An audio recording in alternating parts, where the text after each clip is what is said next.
Uttar Pradesh police भर्ती 2022 GK का आपका टेस्ट स्टार्ट हो चुका है। मेरे भाई ये क्लास नंबर 10 है।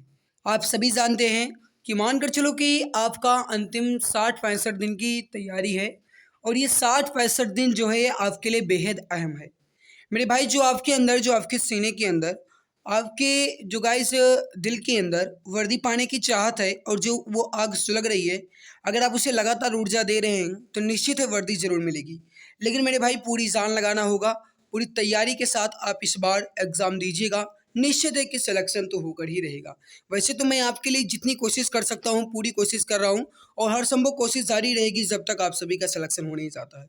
तो चलो मेरे भाई आज की इस बेहतरीन क्लास की शुरुआत करते हैं और आप सबको बता दें कि इस क्लास की पीडीएफ जो है वो आपको हमारे टेलीग्राम पर मिलेगी और आज आपको सारी क्लासेस की पीडीएफ लगातार मिल जाएगी। ओके, तो चले मेरे प्यारे भाई बढ़ते हैं क्लास की तरफ। देखो मित्र, मैं सबसे पहले आप सबको यहाँ पर बता दूं कि जीत कर दिखाना है उनको जो तुम्हारी हार का इंतजार कर रहे हैं। समझ गए ना? जीत कर दिखाओ उनको जो तुम्हारी हार का इंतजार कर रहे हैं। आप सभी जानते हैं कि आजकल अगर कहा जाएगा इस कोई भी है, मैं एक किसी को नहीं कह रहा हूँ, बट ये समझ लो कोई भी है मेरे भाई, वो आजकल किसी को सफल नहीं देखना चाहता है। ठीक है, बस केवल और केवल वो एक दो हैं। वो कौन कौन है? तो एक है आपकी माता जी और एक है आपके पिताजी। केवल यही दो लोग ऐसे हैं मेरे भाई जो आपका शुभ चाहते हैं। और आजकल तो शुभचिंतक ऐसे हो गए हैं जो किसी दूसरे का शुभ होते देख उनका चिंता करने लगते हैं। उन्हीं को आजकल शुभचिंतक कहा जाने लगेगा, है ना? तो चलो मेरे भाई आज की इस बेहतरीन क्लास की शुरुआत करते हैं और जीत कर तो दिखाना ही है उनको जो हमारी हार का इंतज़ार कर रहे हैं, जो सोच रहे हैं कि कहीं ये सफल ना हो जाए। मेरे भाई पूरी हिम्मत लगा लीजिए, पूरी ताकत लगा दीजिए। इस बार एक सीट आपको कंफर्म करना है, एक सिलेक्शन लेना है। तो चलिए आज की इस बेहतरीन क्लास की शुरुआत करते हैं। आप सभी को फटाफट आंसर देना है। फर्स्ट क्वेश्चन देखो, अगर आपको क्वेश्चन गाइस स्पष्ट ना दिखे तो आप क्वेश्चन की जो क्वालिटी है ये गाइस आप 360 में या फिर जिन्हें आप कहते हो 480 यानी 480 में गाइस आप कर लीजिएगा। अच्छे से आपको क्वेश्चंस दिखने लगेंगे। ठीक है मेरे भाई, क्वेश्चन क्या कह रहा है आपसे? दुनिया की सबसे ऊंची चोटी जो माउंट एवरेस्ट है, इसको नेपाल में किस लोकप्रिय नाम से जाना जाता है? कहने का मतलब ये है मेरे भाई कि दुनिया की सबसे ऊंची चोटी माउंट एवरेस्ट का नेपाल में एक लोकप्रिय नाम क्या है? इसका आंसर आप सभी मित्र बताएंगे। करेक्ट आंसर क्या हो जाएगा? तो आप सभी जानते हैं कि दुनिया की सबसे ऊंची चोटी को है, कौन सी है? वो है माउंट एवरेस्ट। और गाइस ये याद रखना आप, माउंट एवरेस्ट को नेपाल में सागर माथा के नाम से जानते हैं। किसके नाम से जानते हैं? तो सागर माथा के नाम से जानते हैं। तो जो भी मित्र यहाँ पर ऑप्शन बी बता रहे हैं सागर माथा, बिल्कुल परफेक्ट आंसर हो जाएगा। ठीक है, नीचे आपको गाइस इसके आंसर मिल जाएंगे, आप देख लेना। ओके मित्र, नेक्स्ट आपके सामने कि भारत का कौन सा पड़ोसी देश वर्मा के नाम से भी जाना जाता है? इसका आंसर आप सभी मित्र बताएंगे। करेक्ट आंसर क्या हो जाएगा?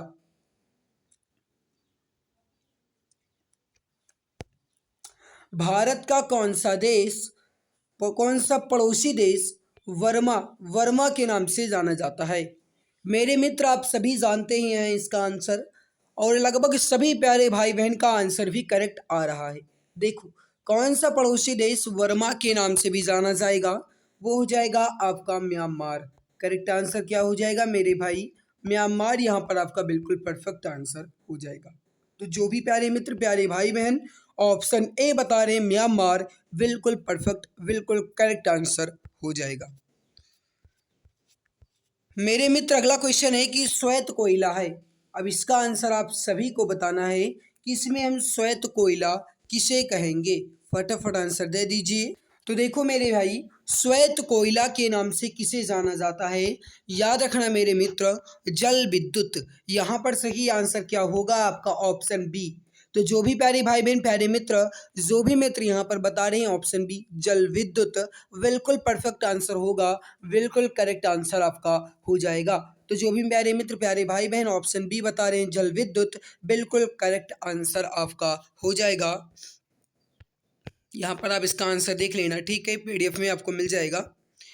मेरे मित्र अगला क्वेश्चन है आपके सामने कि उत्तर प्रदेश में किसान बही योजना जो है ये लागू की गई थी कब? इसका आंसर आप सभी मित्र बताएंगे। करेक्ट आंसर क्या हो जाएगा? उत्तर प्रदेश में किसान बही योजना लागू की गई थी। आप सभी मित्र एक बार ये बता दो कि जो यूपी जीके की क्लास है इसका टाइम क्या रखा जाए। मेरे मित्र ये कमेंट सेक्शन में कमेंट करके बताओ पहले कि यूपी जीके की जो क्लास का टाइम है ये क्या रखा जाए। फिर आगे बढ़ेंगे गाइस, ताकि एक परफेक्ट टाइम से हम क्लास को स्टार्ट करें। यूपी जीके भी जैसे आपका जीके स्टैटिक जीके जो मॉक टेस्ट होता है आपका ये 7:30 बजे होता है, साइंस आपका 8 बजे होता है, तो उसी प्रकार से यूपी जीके आपका मतलब किस टाइम से चले ये आप कमेंट सेक्शन में कमेंट करके फटाफट आंसर दे दो। देखो मित्र, उत्तर प्रदेश में किसान बही योजना का शुभारंभ जो है ये या फिर कहा जाए कब लागू की गई, तो याद रखना मेरे मित्र 1992 में, दैट मीन्स ये हुआ कि 1992 में। तो जो भी मित्र यहाँ पर ऑप्शन डी बता रहे हैं 1992 में, बिल्कुल परफेक्ट, बिल्कुल करेक्ट आंसर हो जाएगा। नेक्स्ट क्वेश्चन आपके सामने है। क्वेश्चन क्या कह रहा है कि विश्व में हरित क्रांति के जनक हैं। मेरे मित्र ये क्वेश्चन पूछा गया है कि हरित क्रांति का जनक किसे माना जाता है। फटाफट आंसर दे देंगे सभी प्यारे भाई बहन। करेक्ट आंसर क्या हो जाएगा?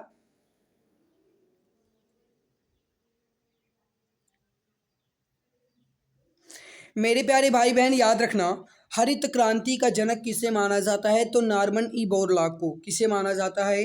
नॉर्मन ई बोरलॉग को। याद रखना मेरे भाई, नॉर्मन ई बोरलॉग को 1970 यानी कि 1970 में नोबेल पुरस्कार से भी नवाजा जा चुका है।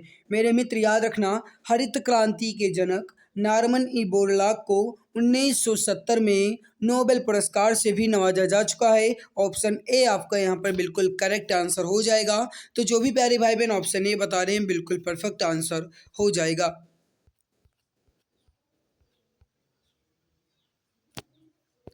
नेक्स्ट क्वेश्चन आपके सामने कि भारतीय हरित क्रांति की जन्मस्थली जो है ये है कौन सा? इसका आंसर आप सभी बताएंगे। पंतनगर, बेंगलोर या फिर कानपुर या फिर दिल्ली। मेरे मित्र, भारतीय हरित क्रांति की जन्मस्थली आपसे पूछा गया है। लगभग सभी प्यारे भाई बहन इसका आंसर तो जानते ही होंगे। सभी मित्र इसका आंसर बताएंगे। देखो, भारत में हरित क्रांति की जन्मस्थली जो है मेरे भाई वह हो जाएगी आपकी Pantnagar. Very very important question है गाइस, आपके एग्जाम की दृष्टि से बहुत ही इंपॉर्टेंट क्वेश्चन है, आप इसको देख लेना, ठीक है। ऑप्शन ए आपका बिल्कुल सही आंसर हो जाएगा मित्र, पंतनगर, ठीक है।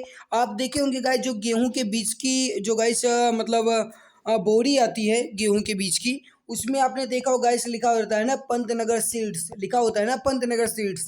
तो मेरे भाई ये वहीं से आता है, ठीक है। और उसे ही हरित क्रांति की जन्मस्थली कहा जाता है, लगभग देखा होगा आपने। तो ऑप्शन ए आपका बिल्कुल करेक्ट आंसर यहाँ पर हो जाएगा। देख लो मेरे भाई, जो भारत में हरित क्रांति का जो प्रारंभ वर्ष है ये 1966 यानी कि 1966 से माना जाता है, ठीक है। और भारत में हरित क्रांति लाने में जो कृषि विश्वविद्यालय है पंतनगर का, इसका महत्वपूर्ण योगदान रहा है। और इसीलिए हरित क्रांति की जो जन्म स्थली है ये पंतनगर को ही कहा जाता है। तो ऑप्शन नंबर ए आपका बिल्कुल सही आंसर हो जाएगा। अगला आपके सामने मेरे भाई कि सार्वजनिक क्षेत्र में विनिवेश को क्या कहते हैं। लगभग सभी जानते होंगे इसका करेक्ट आंसर क्या हो जाएगा। और मेरे हिसाब से गाइस लगभग ये आज बहुत ज़्यादा यानी कि कहा जाए तो सबसे अधिक गाइस ये हो भी रहा है, जिन्हें आप कहते हो गाइस प्राइवेटेशन। दैट मीन्स ये हुआ कि जिन्हें आप कहते हो निजीकरण। मेरे भाई, सार्वजनिक क्षेत्र में विनिवेश को क्या कहते हैं? तो वो कहते हैं निजीकरण। ऑप्शन डी आपका यहाँ पर बिल्कुल सही आंसर होगा। तो जो भी प्यारे भाई बहन, प्यारे मित्र, जो भी हमारे दिल के प्यारे भाई बहन हैं, ऑप्शन डी बता रहे हैं निजीकरण, बिल्कुल करेक्ट आंसर हो जाएगा, बिल्कुल परफेक्ट आंसर हो जाएगा। यहाँ पर आप देख भी सकते हो पूरा का पूरा गाइस एक्सप्लेनेशन भी लिखा गया है, प्राइवेटाइजेशन भी लिखा गया है। यहाँ पर मैंने आपको जो बताया सार्वजनिक यानी कि जिन्हें आप कहते हो निजीकरण। नेक्स्ट है कि प्रारंभ में कुल कितने मौलिक अधिकार दिए गए थे। लगभग सभी जानते होंगे मित्र, फटाफट आंसर दे दीजिए। देखो मित्र, अगर कहा जाए प्रारंभ में कुल कितने मौलिक अधिकार थे तो लगभग सभी जानते हैं और लगभग सभी का आ भी रहा। देखो, थे मेरे भाई कह रहा है, हाँ नहीं कह रहा। अगर आपसे ये कहा जाता कि वर्तमान में कुल कितने मौलिक अधिकार है या फिर जिन्हें आप कहते हो फंडामेंटल राइट्स, वो वर्तमान में कितने हैं, तब आप कहते हैं मेरे भाई 6। बट अगर कहा जाए कितने थे तो आप कहेंगे 7, क्योंकि गाइस जो संपत्ति का अधिकार है इसको मौलिक अधिकार से निकाल दिया गया है। तो यहाँ पर थे बात की गई, यानी कि प्रारंभ में बात की गई, तो पहले गाइस 7 थी। ऑप्शन बी आपका बिल्कुल परफेक्ट हो जाएगा। यहाँ पर आप देख सकते हो। और ये 6 कौन कौन से हैं ये आप देख लो, मैं आपको पहले बता दूं पूरा, फिर आप देखो। भारतीय संविधान यानी इंडियन कॉन्स्टिट्यूशन के द्वारा प्रारंभ में कुल 7 मौलिक अधिकार प्रदान किए गए थे, किंतु उसमें जो 44वां संवैधानिक संशोधन है 1978 में, उसके द्वारा संपत्ति का जो गाइस अधिकार है इसको मौलिक अधिकार से समाप्त कर दिया गया। अतः कुल मिलाकर के कहा जाए तो अब 6 मौलिक अधिकार शेष बचे हैं, जिसमें आपका हो गया समानता का अधिकार, स्वतंत्रता का अधिकार, शोषण के विरुद्ध अधिकार, धार्मिक स्वतंत्रता का अधिकार, संस्कृति तथा शिक्षा संबंधी अधिकार एवं संवैधानिक उपचारों का अधिकार। ये गाइस आपके हो जाएंगे 6 मौलिक अधिकार, ठीक है। और पहले 7 थे, लेकिन उसमें से जो भारत में संपत्ति का अधिकार है मेरे भाई, वो 44वें संविधान संशोधन के तहत निकाल दिया गया है, ठीक है। नेक्स्ट है कि भारतीय सेवक समाज की स्थापना जो है ये किसने की थी। लगभग सभी मित्र इसका आंसर जानते होंगे, तो जानते हो तो फटाफट आंसर दे दो। करेक्ट आंसर क्या हो जाएगा, समझने की कोशिश करना इंपॉर्टेंट बहुत है। भारत सेवक समाज की स्थापना किसने की मेरे भाई, किसने की? जीके गोखले या फिर जिन्हें आप कहते हो गोपाल कृष्ण गोखले। गोपाल कृष्ण गोखले के द्वारा भारत सेवक समाज की स्थापना की गई। यहाँ पर सही आंसर क्या हो जाएगा आपका, ऑप्शन बी। तो जो भी प्यारे भाई बहन प्यारे मित्र यहाँ पर ऑप्शन बी बता रहे हैं, बिल्कुल परफेक्ट, बिल्कुल करेक्ट आंसर हो जाएगा।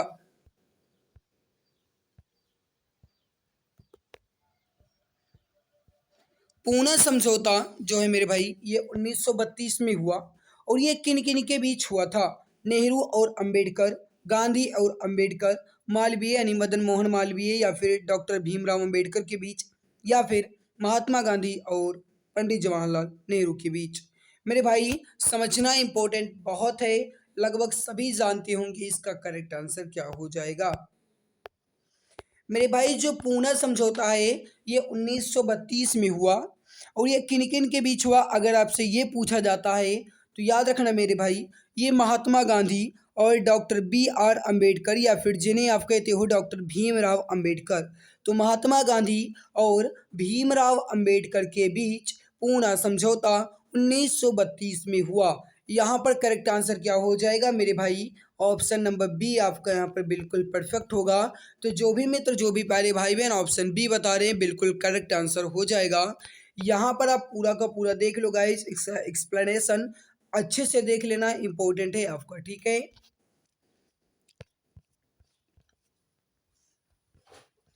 नेक्स्ट है कि चौरी चौरा कांड के बाद गांधी जी ने स्थगित कर दिया था कौन सा आंदोलन?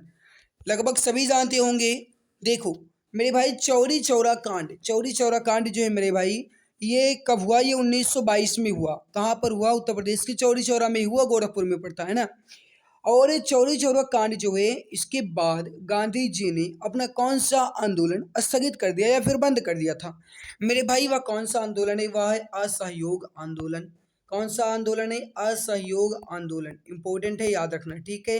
असहयोग आंदोलन। असहयोग आंदोलन कब घटित हुआ अगर आपसे ये पूछा जाता है तो याद रखना 4 फरवरी 1922। 4 फरवरी 1922 को चौरी चौरा कांड के बाद गांधी जी ने असहयोग आंदोलन स्थगित कर दिया था। ऑप्शन सी आपका बिल्कुल करेक्ट आंसर हो जाएगा। पश्चिम बंगाल में रानीगंज का जो संबंध है यह किससे है? इसका आंसर आप सभी मित्र बताएंगे। देखो अभी तक मैंने आप सबसे एक बार भी नहीं कहा कि आप क्लास को लाइक कर दो, फिर भी मैंने देखा कुछ बच्चे ऐसे हैं जो क्लास को लाइक कर दिए हैं, लेकिन कुछ ऐसे भी स्वार्थी मित्र हैं जो क्लास को लाइक नहीं किए हैं।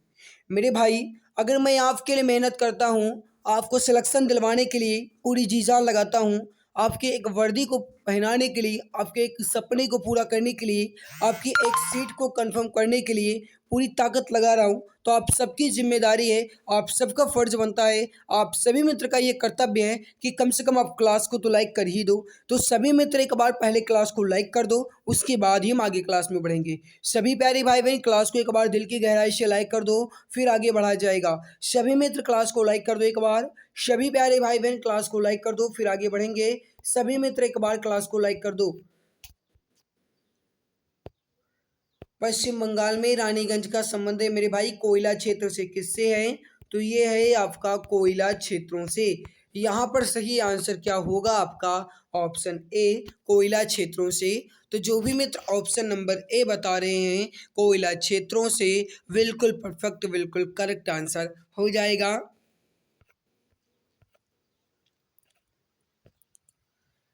नेक्स्ट क्वेश्चन आपके सामने है कि पृथ्वी की क्रस्ट में सबसे प्रचुर मात्रा में धातु कौन सी है? मेरे भाई क्वेश्चन आपसे ये कहा गया कि पृथ्वी की क्रस्ट में, यानी कि पृथ्वी के जो निचले भाग है मेरे भाई, क्रस्ट जो होता है ना, उसमें सबसे प्रचुर मात्रा में कौन सी धातु है? लोहा, चांदी, एल्यूमिनियम या फिर तांबा? प्रचुर मात्रा में कहने का मतलब है कि अधिक मात्रा में। कौन सी है धातु मेरे भाई? वो हो जाएगी आपकी एल्यूमिनियम। यहाँ पर आपका परफेक्ट आंसर क्या हो जाएगा? एल्यूमिनियम। तो जो भी प्यारे भाई बहन प्यारे मित्र यहाँ पर ऑप्शन सी एल्यूमिनियम बता रहे हैं, बिल्कुल करेक्ट, बिल्कुल परफेक्ट आंसर होगा। यहाँ पर आपका ऑप्शन सी जो है ये बिल्कुल सही आंसर हो जाएगा। तो जो भी मित्र बता रहे हैं कि पृथ्वी की क्रस्ट में सबसे प्रचुर मात्रा में एल्यूमिनियम धातु है, ऑप्शन नंबर सी बिल्कुल परफेक्ट, बिल्कुल करेक्ट आंसर हो जाएगा। अगर कहा जाए मेरे भाई तो यहाँ पर देख लेना, सबसे इम्पोर्टेंट है कि पृथ्वी की क्रस्ट में अगर सबसे अधिक मात्रा में कहा जाए धातु कौन सी है, तो मेरे मित्र याद रखना है एल्यूमिनियम। लेकिन अगर कहा जाए तत्व की दृष्टि से सबसे अधिक प्रचुर मात्रा में, तो तत्व में कहा जाएगा तो नंबर 1 पर आपका आएगा ऑक्सीजन, जो कि हमारे लिए सबसे ज़्यादा अहम है, इम्पोर्टेंट है। और उसके बाद दूसरे स्थान पर आपका आता है सिलिकॉन। ठीक है, तो तत्व में आपका हो जाएगा ऑक्सीजन और सिलिकॉन, और धातु में हो जाएगा आपका एल्यूमिनियम। एल्यूमिनियम का अयस्क क्या है मेरे भाई? तो याद रखना एल्यूमिनियम का अयस्क है बॉक्साइट। ठीक है, आपसे ये भी पूछा जा सकता है, तो याद रखना मेरे मित्र। नेक्स्ट आपके सामने कि उत्तर प्रदेश में किसान बही योजना लागू की गई। ये आपका रिपीटेड क्वेश्चन है, लेकिन अगर आपने ध्यान दिया होगा जब मैंने आपको अभी बताया तो सभी मित्र जानते होंगे।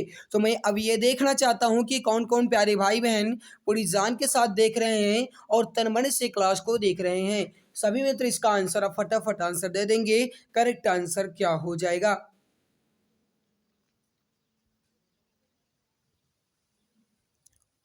देखो, उत्तर प्रदेश में किसान बही योजना जो है ये लागू की गई मेरे भाई। मैंने आप सबको बताया था कब लागू की गई, तो 1992 में। तो जो भी प्यारे भाई बहन प्यारे मित्र यहाँ पर ऑप्शन डी बता रहे हैं 1992, बिल्कुल परफेक्ट, बिल्कुल करेक्ट, बिल्कुल सही आंसर आपका ऑप्शन डी जो है ये बिल्कुल करेक्ट आंसर हो जाएगा। नेक्स्ट आपके सामने की FAO का संक्षिप्त रूप है। दैट मीन्स ये हुआ मेरे भाई कि FAO जो है ये इसका पूर्ण रूप क्या होगा, या फिर जिन्हें आप कहते हो कि इसका फुल फॉर्म क्या होगा। वेरी वेरी इंपॉर्टेंट क्वेश्चन है और लगभग सभी मित्र इसका आंसर जानते भी होंगे। तो जानते हो तो आंसर दे दो, करेक्ट क्या हो जाएगा? फटाफट आंसर दीजिए, परफेक्ट आंसर क्या होगा? FAO का मतलब ये हुआ मेरे भाई फूड एंड एग्रीकल्चर ऑर्गेनाइजेशन। मैंने क्या बताया? फूड एंड एग्रीकल्चर ऑर्गेनाइजेशन, यानी भोज्य और कृषि संगठन। भोज्य और कृषि संगठन। तो यहाँ पर सही आंसर क्या होगा मेरे भाई? Option number D. तो जो भी प्यारे भाई बहन प्यारे मित्र यहाँ पर ऑप्शन डी बता रहे हैं कि फूड एंड एग्रीकल्चर ऑर्गेनाइजेशन जो है ये है FAO का संक्षिप्त रूप, यानी कि गाइस ये होगा FAO का विस्तृत रूप, या फिर जिन्हें कहते हो आप फुल फॉर्म। तो यहाँ पर करेक्ट आंसर क्या होगा मेरे भाई? ऑप्शन डी आपका बिल्कुल करेक्ट आंसर हो जाएगा।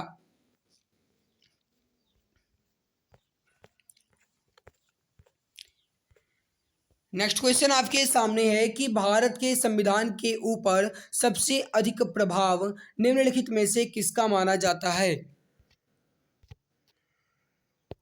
सभी प्यारे भाई बहन जो भी अभी तक क्लास को लाइक नहीं किए हैं वो एक बार क्लास को दिल की गहराई से लाइक कर देंगे। अगर मैं आपके लिए मेहनत करता हूँ, आपके लिए पूरी जी जान लगाता हूँ, तो आप सबकी जिम्मेदारी है कि कम से कम आप क्लास को तो लाइक कर ही दो। मेरे भाई, लाइक करने में आपका कुछ नहीं जाएगा, लाइक करने में आपके एक भी पैसे नहीं लगेंगे। अगर आपके अकाउंट से पैसे कटते या फिर अगर आपके पैसे लगते तो मैं खुद नहीं कहता मेरे भाई कि आप क्लास को लाइक कर दूं। लेकिन आप सभी जानते हैं कि क्लास को लाइक करने में मात्र एक क्षण का काम है। तो सभी मित्र एक बार क्लास को दिल से लाइक कर दो, और जो चैनल पर पहली बार आए हैं वह तो चैनल को सब्सक्राइब कर ही लेंगे। इसमें कुछ भी कंजूसी नहीं करने का।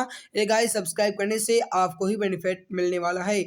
भारत के संविधान के ऊपर सबसे अधिक प्रभाव निम्नलिखित में से किसका माना जाएगा? तो भारत सरकार के अधिनियम 1935 यानी कि भारतीय सरकार के अधिनियम 1935 का प्रभाव जो है ये इंडियन कॉन्स्टिट्यूशन के ऊपर सबसे अधिक मात्रा में देखने को मिलता है। ऑप्शन डी आपका बिल्कुल परफेक्ट हो जाएगा। नेक्स्ट है कि भारत की संविधान सभा का अध्यक्ष कौन था? मेरे भाई, अगला क्वेश्चन क्या कह रहा है कि भारत की संविधान सभा का अध्यक्ष कौन था? अगर ये क्वेश्चन आपको स्पष्ट नहीं दिख रहा है तो सुन लो एक बार फिर से। भारत की संविधान सभा के अध्यक्ष कौन थे? ऑप्शन आपके सामने है doctor BR Ambedkar, doctor Rajendra Prasad, doctor BN Rao या फिर पंडित जवाहरलाल नेहरू। मेरे भाई, भारत की संविधान सभा के अध्यक्ष कौन थे? सही आंसर यहाँ पर हो जाएगा आपका, वो हो जाएगा डॉक्टर राजेंद्र प्रसाद। तो जो भी प्यारे भाई बहन, प्यारे मित्र यहाँ पर ऑप्शन बी बता रहे हैं, डॉक्टर राजेंद्र प्रसाद बिल्कुल करेक्ट आंसर हो जाएगा। यहाँ पर आप देख लो, भारत के संविधान सभा के अध्यक्ष डॉक्टर राजेंद्र प्रसाद थे। 9 दिसंबर 1946 को संविधान सभा द्वारा सच्चिदानंद सिन्हा को अस्थायी अध्यक्ष चुना गया था। याद रखना मेरे भाई, सच्चिदानंद सिन्हा को अस्थायी अध्यक्ष चुना गया। अस्थायी अध्यक्ष चुनने का मतलब ये हुआ कि बहुत ही कम समय के लिए। जैसे आप देख सकते हो, 9 दिसंबर 1946 को चुना गया और 11 दिसंबर 1946 को अस्थायी अध्यक्ष के रूप में राजेंद्र प्रसाद जी को निर्वाचित कर दिया गया। इसके बाद आप देखिए कि बाद में जो डॉक्टर राजेंद्र प्रसाद हैं ये भारत के प्रथम राष्ट्रपति भी हुए, लगभग सभी जानते हैं। तो यहाँ पर ये जो गाइस एक्सप्लेनेशन लिखा गया है ये अच्छे से रीड कर लेना, आपका ये बहुत ही इंपॉर्टेंट है। अगर आपको गाइस टफ लगे या फिर अगर आपको कहीं समझ में ना आए तो आप इसका स्क्रीनशॉट जरूर ले लेना, ठीक है? वैसे तो स्क्रीनशॉट आपके लिए ज़रूरी ही होता है। अगला है कि भारत में एकल नागरिकता की अवधारणा अपनाई गई कहाँ से? मेरे भाई, एकल नागरिकता की अवधारणा जो है ये कहाँ से अपनाई गई, ये क्वेश्चन आपसे पूछ रहा है। तो लगभग सभी जानते ही होंगे, तो फटाफट आंसर दे देंगे। इसका करेक्ट आंसर क्या हो जाएगा?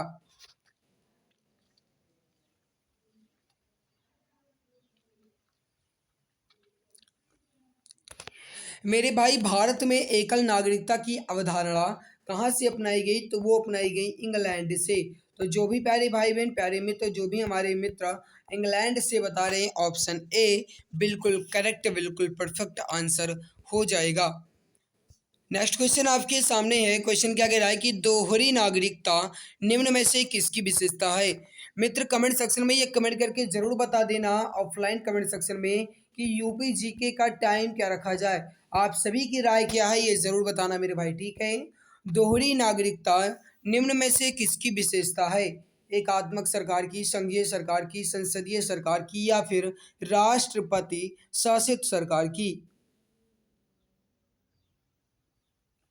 मेरे भाई, याद रखना, दोहरी नागरिकता किसकी विशेषता है? तो वो है संघीय सरकार की। तो ऑप्शन नंबर ए जो है आपका यहाँ पर, सॉरी, ऑप्शन नंबर बी जो है आपका, ये बिल्कुल परफेक्ट होगा। तो जो भी प्यारे भाई बहन यहाँ पर बता रहे हैं कि संघीय सरकार, बिल्कुल करेक्ट और बिल्कुल परफेक्ट आंसर हो जाएगा आपका। ऑप्शन नंबर बी बिल्कुल सही आंसर हो जाएगा। नेक्स्ट आपके सामने क्या है मेरे भाई कि कोई राज्य उन अधिकारों द्वारा जाना जाता है जिन्हें वह बनाए रखता है। यह कथन किसका है?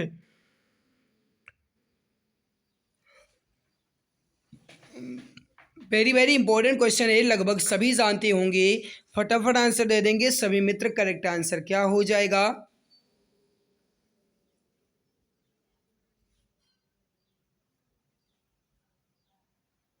समझो मेरे भाई, कोई राज्य उन अधिकारों द्वारा जाना जाता है जिन्हें वह बनाए रखता है। ये कथन जो है ये किसका है, आपसे पूछा गया। इसका जो करेक्ट आंसर हो जाएगा मेरे भाई वो हो जाएगा लास्की का। किसका है, तो ये है लास्की का। ऑप्शन नंबर बी आपका बिल्कुल करेक्ट आंसर होगा, ठीक है। भारत के संविधान में शामिल राज्य नीति के निदेशक सिद्धांतों की अवधारणा जो है ये किस देश के संविधान से ली गई थी, इसका आंसर आप सभी को बताना है। भारत के संविधान यानी कि इंडियन कॉन्स्टिट्यूशन में शामिल जो राज्य नीति के निदेशक सिद्धांत की अवधारणा है मेरे भाई, यह किसके संविधान से या फिर किस देश के संविधान से ली गई। याद रखना मेरे मित्र, किस देश के संविधान से ली गई, तो ये ली गई है आयरलैंड के संविधान से। ऑप्शन डी आपका बिल्कुल परफेक्ट आंसर हो जाएगा। तो मेरे प्यारे मित्र, यहाँ पर हमने जीके के क्वेश्चंस को कंप्लीट कर लिया। अभी हम बढ़ते हैं फिजिक्स क्वेश्चंस की तरफ, लेकिन इस क्लास में नहीं, सेकंड क्लास में। मेरे मित्र, अगर आपको हमारी क्लास जो है ये अच्छी लगी है तो सभी प्यारे भाई बहन क्लास को एक बार दिल की गहराई से लाइक कर दो। जो भी मित्र क्लास को लाइक नहीं किए हैं वो एक बार क्लास को दिल की गहराई से लाइक कर देंगे। मेरे भाई देखो, अगर मैं आपके लिए मेहनत करता हूँ, आपके लिए जी जान लगाता हूँ, आपके सिलेक्शन करवाने के लिए पूरी ताकत लगा रहा हूँ। आप सभी जानते हैं कि गाइस हमारे पास टाइम मैनेजमेंट की बहुत कमी है, फिर भी मैं आपके लिए पूरी जान लगाता हूँ। आपके सपने को पूरा करने के लिए मैं पूरी ताकत लगाता हूँ। तो आप सबकी जिम्मेदारी है, आप सबका फर्ज बनता है कि कम से कम आप क्लास को तो लाइक कर ही दिया करो। तो जो भी प्यारे भाई बहन प्यारे मित्र अभी तक क्लास को लाइक नहीं किए हैं वह एक बार क्लास को दिल की गहराई से लाइक कर देंगे। जो चैनल पर पहली बार विजिट किए हैं वह तो सब्सक्राइब कर ही लेंगे। इसमें कुछ भी कंजूसी नहीं करने का मेरे भाई, इससे आपको ही बेनिफिट मिलेगा। कोई भी क्लासेस अपलोड होंगी उसके नोटिफिकेशन आपको टाइम टू टाइम मिलेंगे। इसके अलावा गाइस कोई भी अपडेट आएगी यूपी पुलिस के संबंधित भर्ती से संबंधित, असिस्टेंट ऑपरेटर हो, हेड ऑपरेटर हो, या फिर गाइस अगर आप जिन्हें कहते हो रेडियो ऑपरेटर हो, किसी भी एग्जाम से संबंधित, किसी भी गवर्नमेंट एग्जाम से संबंधित गाइस कोई भी अपडेट आती है तो उसकी नोटिफिकेशन आपको टाइम टू टाइम मिला करेगी, ठीक है। तो जो भी मित्र अभी तक लाइक नहीं किए हैं वो लाइक कर देंगे और आ जाएंगे सभी प्यारे भाई बहन साइंस की क्लास में। आज की हमारी मेहनत कैसी लगी ये भी जरूर बताना, और यूपी जीके का टाइम क्या रखा जाए ये तो आप बता ही देना। तो मेरे मित्र आज की इस क्लास में बस इतना ही, मिलते हैं दूसरी नई क्लास में, मतलब साइंस की क्लास में। तब तक के लिए बहुत बहुत धन्यवाद।